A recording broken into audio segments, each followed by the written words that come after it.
Kembali bersama Nusantara Petang dan kami masih berbincang dengan analis kebijakan publik Pak Trubus Rahardiansyah mengenai penerapan PSBL. Wacana penerapan PSBL ini memang masih menjadi polemik ya, karena juga masih beredar juga beberapa wacana bahwa ternyata PSBB-nya mau diperpanjang lagi. Nah, ini kan sebenarnya memang pertimbangannya banyak sekali ya, di mana WHO sendiri juga mengatakan ada 6 kriteria di mana kalau PSBB itu di stop harus memenuhi 6 kriteria itu, diantaranya penularan harus dikendalikan, kemudian kapasitas sistem kesehatannya harus baik, ada pengaturan khusus untuk meminimalkan resiko wabah, kemudian juga langkah preventif yang sudah diterapkan di tempat publik, resiko masuknya kasus impor harus dikendalikan, dan masyarakat sudah berhasil diedukasi tentang normal baru supaya berdaya dan bisa menyesuaikan diri. Nah, ini pertanyaannya adalah sebenarnya Indonesia atau kita berbicara mengenai DKI Jakarta sendiri sudah siap belum sih untuk menyetop PSBB ini,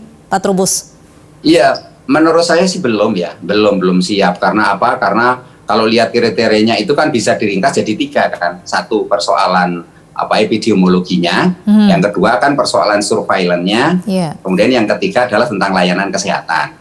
Kan itu.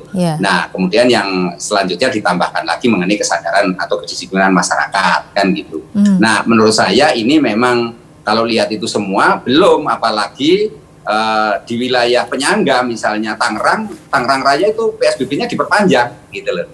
Jadi kalau misalnya DKI Jakarta tidak memperpanjang kan ya, kalau wilayah penyangganya memperpanjang kan juga menjadi masalah kan, jadi nggak sinkron gitu.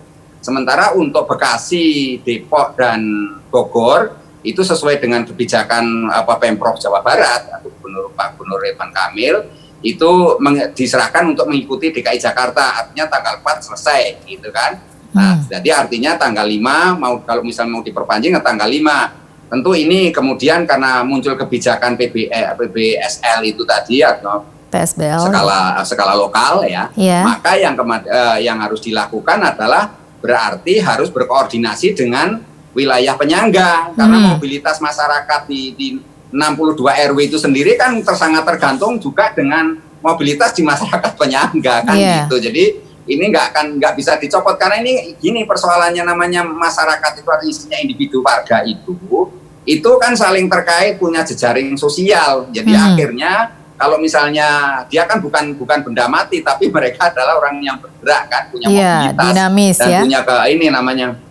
Nah itulah, jadi publik itu sendiri kan punya 6 unsur. Salah satu unsurnya itu ya tentang ada ego, ada super ego, itu ya kemauannya ya kan, super ego itu ada aturan yang dia ikuti. Kemudian juga ada namanya super ego, kemudian aturannya seperti apa. Kadang-kadang kalau ada polisi ya saya taat, kalau nggak ada polisi dia juga akan nggak taat. Nah itu kan namanya super ego.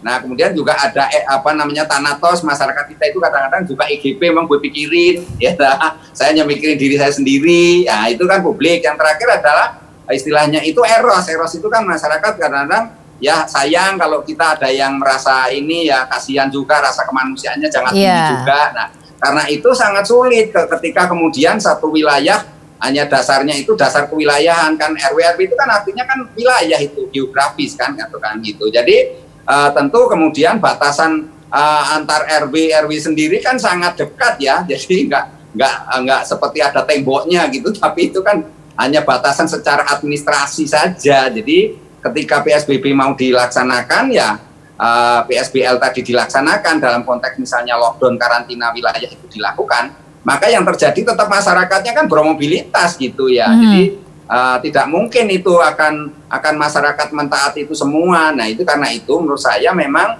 ini harus dilakukan kajian lebih dahulu secara komprehensif lah, tentu mendalam, kemudian dikaitkan dengan syarat-syarat yang sudah ditetapkan oleh WHO itu. Karena itu menurut saya memang untuk menuju new normal tentu itu harus ada masa transisi. Nah inilah masa transisi ini nanti digunakan secara baik, bagaimana masyarakat itu diberikan istilahnya satu sosialisasi apa itu new normal, bagaimana perilaku dalam new normal itu. Yang kedua adalah komunikasi, bagaimana mengkomunikasikan pada masyarakat. Nah ini butuh waktu berapa lama sih Pak Trubus untuk bisa mensosialisasikan kemudian juga menerapkan masa transisi itu sampai kita menuju kepada new normal? Idealnya berapa lama itu? secara rasional komprehensif bisa Mbak 1 bulan, tetapi itu butuh keterlibatan semuanya. Artinya Pemprov DKI harus melibatkan, menggerakkan RT RW, lurah-lurah semuanya. Dengan mempertimbangkan karakter masyarakat Indonesia itu bisa dalam 1 bulan diterapkan. Kalau melihat karakternya agak sulit Mbak. Tapi untuk perkotaan di Jakarta mungkin bisa, hanya persoalannya apakah kita mampu Mbak dengan keterbatasan sumber daya manusia yang ada gitu loh. Jadi persoalannya gitu. Nah kalau secara tadi saya katakan rasional komprehensif, teorinya itu rasional gitu ya, tentunya harusnya bisa kan 1 bulan kan. Kita kan sudah sebenarnya kondisi new normal ini kan kita sudah diterapkan selama ini Mbak. Misalnya kemana kalau keluar pakai masker, kita selalu cuci tangan, kan sudah ada itu. Artinya menjaga jarak jika sudah tahu. Tetapi kan persoalannya ini masalah culture ya. Kalau sudah menyangkut budaya, tentu kemudian butuh penegakan hukum yang tegas. Sementara ini kan penegakan hukumnya kan belum Mbak. Pergub 47 saja belum diterapkan secara optimal. Artinya masih banyak di situ sifatnya hanya himbauan-himbauan, pendekatan secara persuasif, karena dimanapun juga ini dampak dari PSBB sendiri atau terdampak dari corona ini kan sudah persoalannya tidak hanya persoalan ini ekonomi, tidak hanya persoalan kesehatan, tapi juga menyangkut psikologi sosial masyarakat. Kan gitu, masyarakat yang dalam posisi sulit gitu. Iya, bisakah ini masa PSBL ini dikatakan sebagai masa transisi atau masa persiapan untuk menuju new normal ini? Ya harusnya seperti itu, harusnya masa persiapan, tetapi kan sulitnya kebijakan PSBL ini kan lebih mendekati kebijakan kuratif Mbak. Jadi kan memberikan pengobatan, karena ini kan begitu banyaknya ODP PDP di daerah itu, sehingga masih ditambah OTG lagi, sehingga ketika kesulitannya adalah masyarakat ini jangan sampai kemudian tetap beraktivitas sebagaimana yang dia anggap kembali normal seperti semula kan gitu. Jadi ini yang menjadi menurut saya tantangan tersendiri Pemprov DKI untuk menerapkan PSBL secara baik.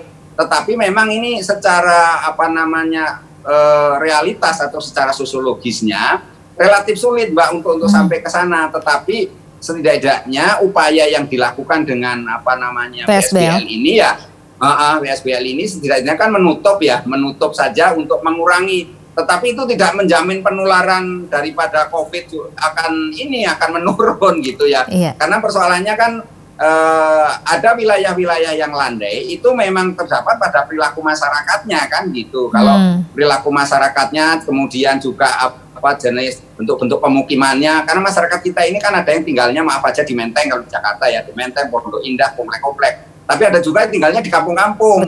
Nah yang kampung-kampung ini agak sulit, terlebih lagi yang tinggalnya di bantaran sungai atau di istilahnya DPR, daerah pinggiran rel. Nah itu lebih sulit lagi itu. Nah bagaimana untuk kesadaran ke sana gitu loh Mbak. Iya, kalau begitu dari saran Anda sendiri model yang terbaik itu yang seperti apa? Apakah Anda punya saran-saran untuk model-model tertentu atau metode-metode tertentu selain dari PSBL ini untuk kita menuju ke new normal sampai kita siap untuk menjalankan aktivitas lagi?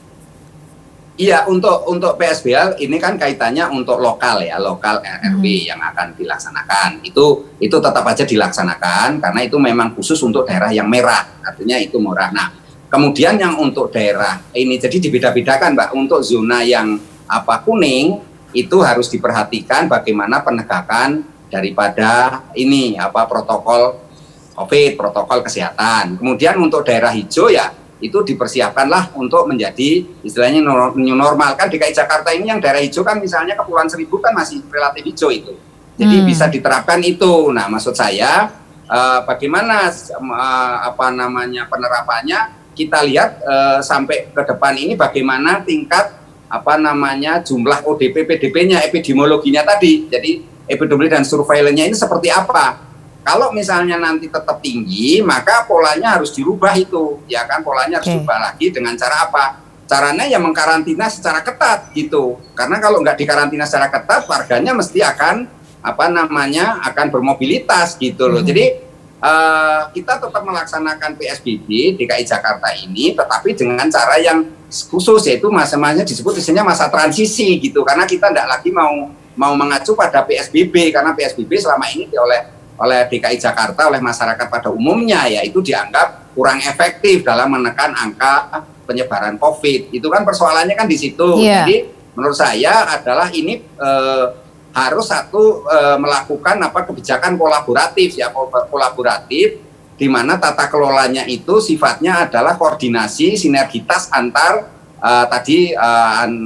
wilayah PBL dengan wilayah yang non PBL, termasuk Jakarta dengan wilayah penyangga gitu ya. Itu harus sinergi, harus koordinasi, karena kenyataannya saya sampaikan tadi kan, misalnya untuk Tangerang masih PSBB kan gitu, sementara Bekasi, Depok dan Bogor mengikuti Jakarta kan gitu. Nah, kemudian yang ketiganya adalah tentu ada kebijakan yang namanya peran serta masyarakat kan gitu. Nah, ini peran serta masyarakat ini masyarakat didorong secara aktif agar RT RW, tentu tokoh-tokoh masyarakat, tokoh-tokoh keagamaan, kemudian organisasi kepemudaan ya kan, Karang Taruna ataupun apa, itu secara bersama-sama Mbak melakukan pencegahan.